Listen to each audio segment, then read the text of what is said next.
Sudan's paramilitary rapid support forces led by Mohammed Hamdan Dagalo has announced a new rival government. ወደ ሶስተኛ ዓመት የተሸጋገረው እልቂት ሱዳን የጄኔራል ሄሜቲ ወይስ የአልቡርሃን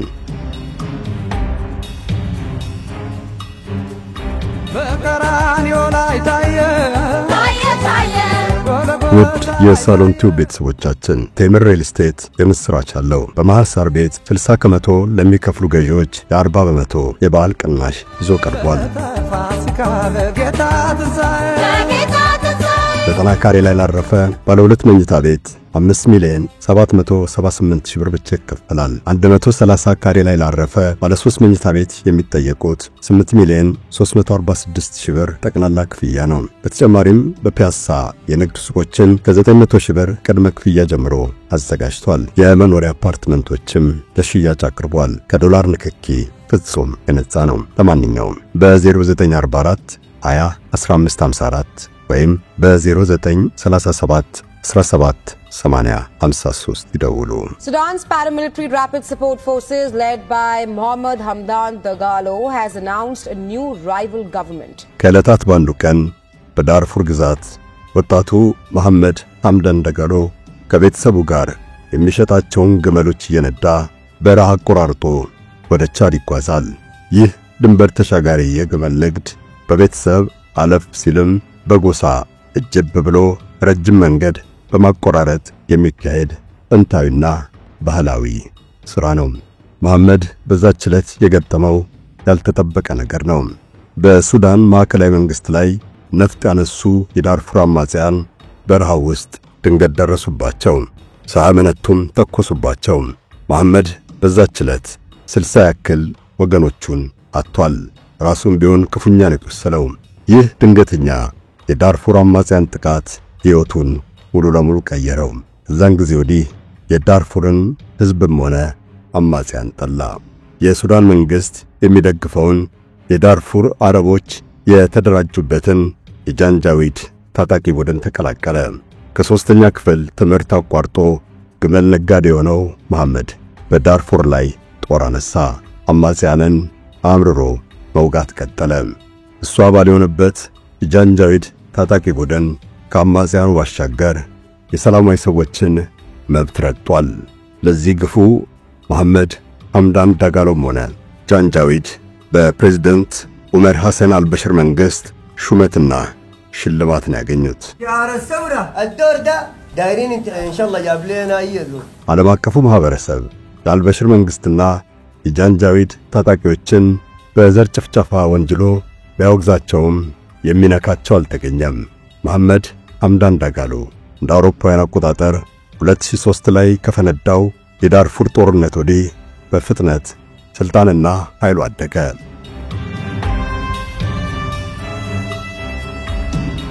መሐመድ ወታደራዊ ትምህርት ቤት ገብቶ አልሰለጠነም። ይሁንና የዳርፉርን አማጽያንና ሰላማዊ ሰዎች በበቀል ስሜት ያለ ርህራሄ በመግደሉ የወታደራዊ መኮንንነት ማዕረግ እስከ መጎናጸፍ ደረሰ። ጸሐፊው አብይ ሰይድ እንደሚጠቅሰው ፕሬዝዳንት ዑመር ሐሰን አልበሽር በመሐመድ ሐምዳን ደጋሎ ጭካኔ ኮርተዋል።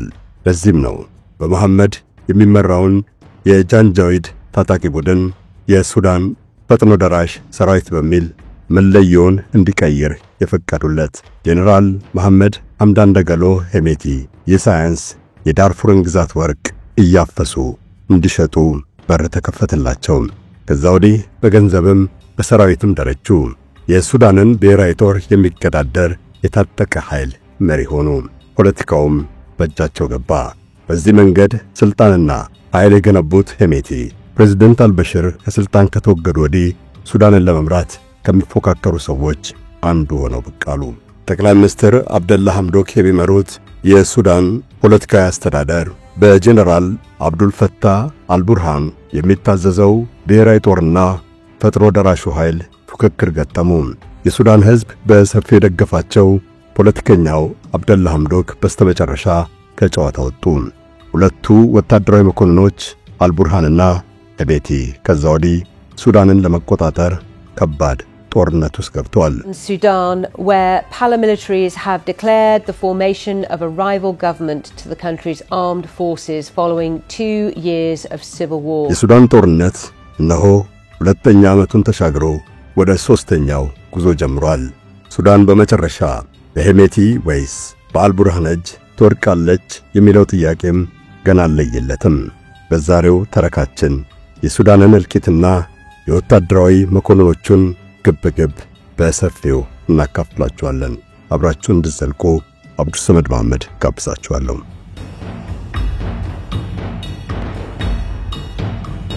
ወደ 2 ሚሊዮን ስኩዌር ኪሎ ሜትር የሚጠጋ ስፋት ያላት ሱዳን 50 ሚሊዮን ሕዝብ ታኖራለች። 500 ያክል ጎሳዎች ይኖሩባታል። ከነዚህም 97 በመቶ የእስልምና ተከታይ ናቸው። ከሱዳን ሕዝብ 70 በመቶ የአረብ ዝርያ እንዳለው ይነገራል። የፈር፣ ዛጋዋ፣ ዳርፉር፣ ቤጃ እየተባሉ የሚጠሩ ጎሳዎችም ታኖራለች። ሱዳን በብሪታንያ ነው ቅኝ የተገዛቸው። እንደ አውሮፓውያን አቆጣጠር ከ1956 ነፃ ከወጣች ወዲህ ግን ሰላምና መረጋጋት አላገኘችም። ወታደራዊ መፈንቅለ መንግስትና ጦርነት የሱዳን የረጅም ጊዜ ችግር ሆኖ ዘልቋል። በዳርፉር፣ በደቡብ ኮርዶፋንና በጥቁር አባይ ግዛቶች በተለያየ ጊዜ ጦርነት ተካሂዶባታል።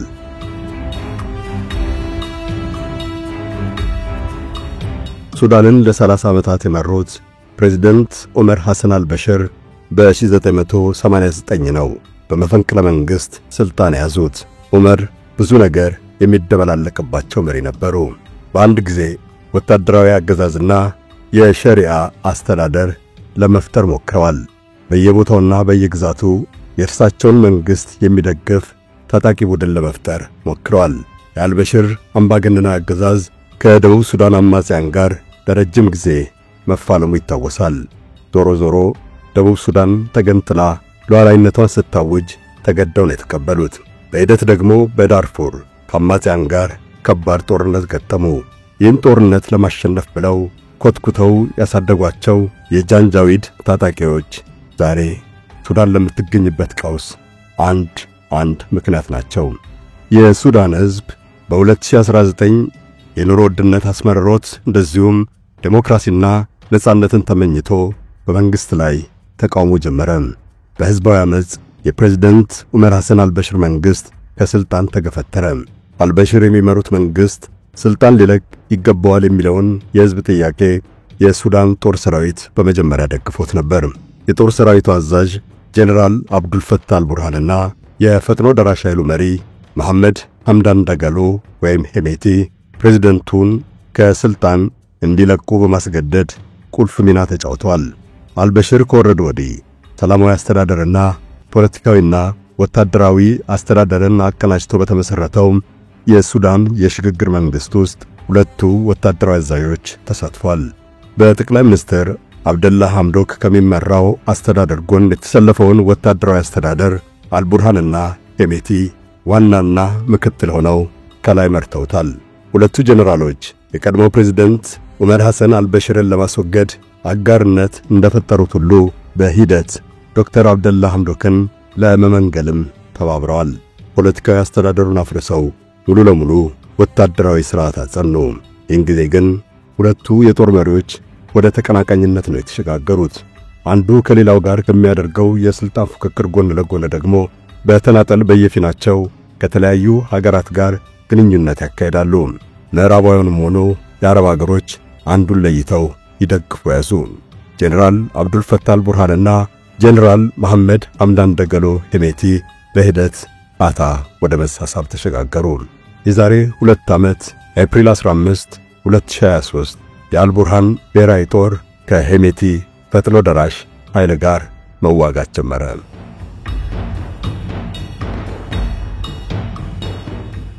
የሱዳን ፈጥኖ ደራሽ ኃይል ታጣቂዎች ባለፈው ሳምንት አርብና ቅዳሜ በዳርፉር 2 የስደተኛ ጣቢያዎች ላይ ድንገተኛ ጥቃት ከፈቱ። ወደ 300 ሰዎችንም ገደሉ። 700,000 የሚደርሱ ደግሞ ተፈናቅለዋል። ሰሜን፣ ደቡብ፣ ምስራቅ፣ ምዕራብና ማዕከላዊ ዳርፉር ተብሎ ከሚከፋፈሉት 5ቱ ንዑስ ግዛቶች ውስጥ 4ቱ በፈጥኖ ደራሹ ኃይል እጅ ይገኛሉ። ከሱዳን 50 ሚሊዮን ሕዝብ ግማሹ በጦርነት እሳት እየተለበለበ ነው። የዓለም የምግብ ፕሮግራም በ10 አካባቢዎች አስከፊ ረሃብ መከሰቱን እንዳረጋገጠ ይጠቅሳል። በእነዚህ አካባቢዎች 628,000 ሕዝብ በረሃብ አለንጋ እየተገረፈ ነው። 3.6 ሚሊዮን ሕፃናት የምግብ እጥረት ገጥሟቸዋል። 13 ሚሊዮን ሕዝብ ከቤት ንብረቱ ተፈናቅሏል። 4 ሚሊዮኑ ደግሞ ወደ ጎረቤት ሀገራት ተሰዷል። በሱዳን እየደረሰ ያለው ሰብአዊ ቀውስ ከፍተኛ ነው። 20 ሺህ ያክል ሰዎች ስለመሞታቸው በመዝገብ ቢሰፍርም ምን ያክል አልቀዋል የሚለው ግን በትክክል አይታወቅም። ሱዳን ከግጭትና ከረሃብ በተጨማሪ ወረርሽኝ ነግሶባታል። ከጥቂት ሳምንታት በፊት በነጭ አባይ ግዛት ኮሌራ 2700 ሰዎችን ሲለክፍ 100ዎቹን ገድሏል። በሱዳን ጦርነቱ የአገሪቱን ጥቅል ዓመታዊ ምርት በ40 በመቶ አውርዶታል። በመደበኛነት ተቀጥሮ የመስራት ዕድል በግማሽ አሽቆልቁሏል። በከተሞች ከሚኖረው ማህበረሰብ 20 ከመቶ የገቢ ምንጩ ሙሉ ለሙሉ ተቋርጦበታል። የተባበሩት መንግስታት ድርጅት የልማት ፕሮግራም እንደሚገልጸው በሱዳን የሚላስ የሚቀመስ እየጠፋ ነው። እስካለፉት ጥቂት ሳምንታት ለሰብአዊ ረድኤት ድጋፍ ከተጠየቀው $4.2 ቢሊዮን ውስጥ 6.3 በመቶ ብቻ ነው ከለጋሾች የተገኘው። ሱዳንም ዓለም አቀፉ ማህበረሰብ ረስቷታል ወይም ሆን ብሎ ቸል ብሏታል። በአገሪቱ ብዙ አይነት ቀውስ ቢፈጠርም ለጋሾች እጃቸውን ሰብስበዋል።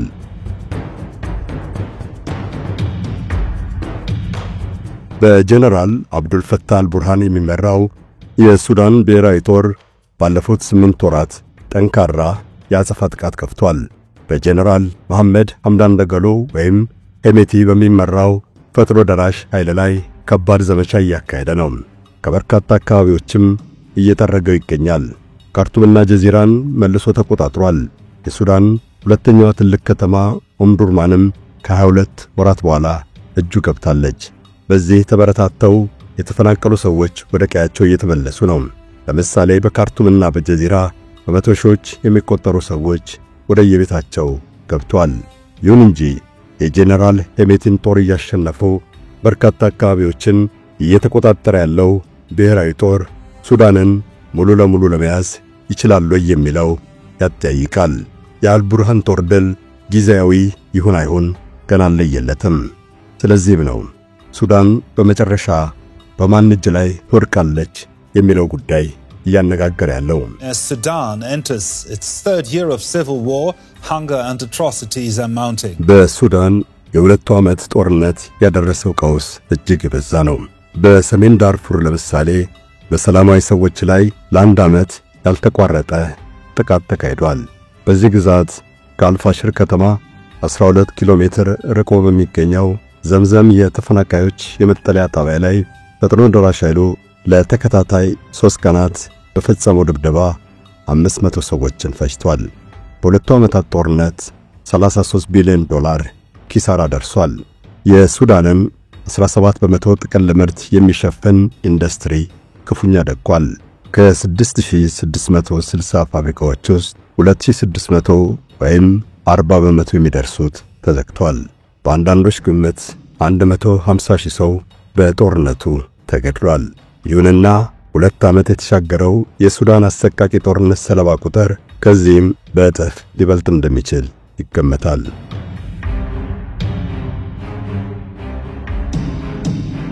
ሄሜቲ ወደ ደቡብ ዳርፉር ግዛት ካደጉ በኋላ ነው ከቤተሰባቸው ጋር የተሻገሩት። ትምህርታቸውን 3ኛ ክፍል ላይ ያቋረጡት። ይልቁንም ግመል መነገድ ምርጫቸው ሆነ። ይሁንና የደቡብ ዳርፉር ሰዎች ይህን መላመት አይቀበሉትም። ሄሜቲ ገና በልጅነታቸው የሱዳንን ድንበር አልፈው ወደ ሊቢያና ግብጽ ተሻግረው ይነግዱ ነበር። ሌሎች ደግሞ ዳርፉርን እያቆራረጡ ወደ ጎረቤት ሀገራት ግመል የሚሸጡ ሰዎች ጎሳቸውና ቤተሰባቸው በቀጦ የሚታወቅ መሆኑን ይጠቅሳሉ። እነዚህ ነጋዴዎች በአብዛኛው ግመል የሚያሰባስቡት በወረራና በዘረፋ እንደሆነ ይሞግታሉ። ግመልና በግ በመነገድ ራሳቸውን ያበለጸጉት ሄሜቲ ቀስ በቀስ የቤት ዕቃም ማሻሻጥ ጀመሩ። በአንድ ወቅት በኒያላ ከተማ ትልቅ የእንጨት ውጤት መሸጫ ሱቅም ነበራቸው። አንዴ ትምህርታቸውን ያቋረጡ፣ ሌላ ጊዜ ግመል ነጋዴ፣ እየዋለ እያደረም የቤት ውስጥ መገልገያ ሻጭ ሆነው የቆዩት ሄሜቲ ታሪክ የዳርፉር ግዛት ጦርነት ሲጀመር ወደ ሌላ መልክ መቀየሩን ብዙዎች ይስማሙበታል። ስለ ውልደታቸው፣ ስለ ግል ሕይወታቸውም ሆነ ስለ ማንነታቸው ያን ያክል በእርግጠኝነት አይታወቅም። በ1974 እንደተወለዱ ይነገራል። ትክክለኛው ቦታና ቀን ግን በማስረጃ አይቀርብም። ጄኔራል ሄሜቲ ወጡበት የሚባለው ግመል አርቢና ነጋዴ ጎሳ ከቻድ ወደ ዳርፉር የተሻገረው ራሱ በ1980ዎቹ ነው። ሄሜቲ ዛሬ ላይ በሱዳን ዋና የዶላር ምንጭ የሆነውን የወርቅ ንግድ ተቆጣጥረውታል። የየመንና ሊቢያ ጦርነት ሲፈነዳ ደግሞ ተጨማሪ የዶላር ምንጭ ተፈጠረላቸው። ሳዑዲ አረቢያና የተባበረችው አረብ ኤምሬት ያስተባበሩት ጥምረት የመንን መደብደብ ሲጀምር ሄሜቲም ፈጥኖ ደራሽ ኃይላቸውን አሰማሩ። በ2017 በወጣ ሪፖርት መሠረት በየመን 40,000 የውጭ አገራት ጦር ተሰማርቶ ነበር። ከዚህ ውስጥ አብላጫው የሱዳን ፈጥኖ ደራሽ ኃይል ነው። ሳዑዲ አረቢያና አረብ ኤምሬት ለዚህ ውለታ ሱዳንን ለማረጋጋትና መልሶ ለመገንባት በሚል ሰበብ ለሄሜቲ ሰራዊት $3 ቢሊዮን ሰጥተዋል። አረብ ኤምሬት በተናጠል በሊቢያ ጦርነት ውስጥ እጇን አስገብታ የተቃዋሚውን ጄኔራል ከሊፋ ሀፍታርን ቡድን ስትደግፍ የምታሰማራው እግረኛ ሰራዊት ፈለገች። በ2019 ሄሜቲ 1000 ወታደር ለኤምሬት አስረክቧል። የሱዳን ፈጥኖ ደራሽ ኃይል ቀስ በቀስ የአረብ አገሮችም ሆኑ ሌላ የከፈለ ኃይል ሁሉ ከፈለገው የጦር ግንባር የሚያሰማራው ቅጥረኛ ወታደር አቅራቢ ድርጅት ወደ መሆን ተሸጋገረ። በቻድ በተደጋጋሚ በተካሄደው ጦርነት ምዕራባውያኑና አጋሮቻቸው እግረኛ ሰራዊት ሲፈልጉ አቤት ብሎ ምላሽ የሚሰጠው ይህ ፈጥኖ ደራሽ ሰራዊት ነው።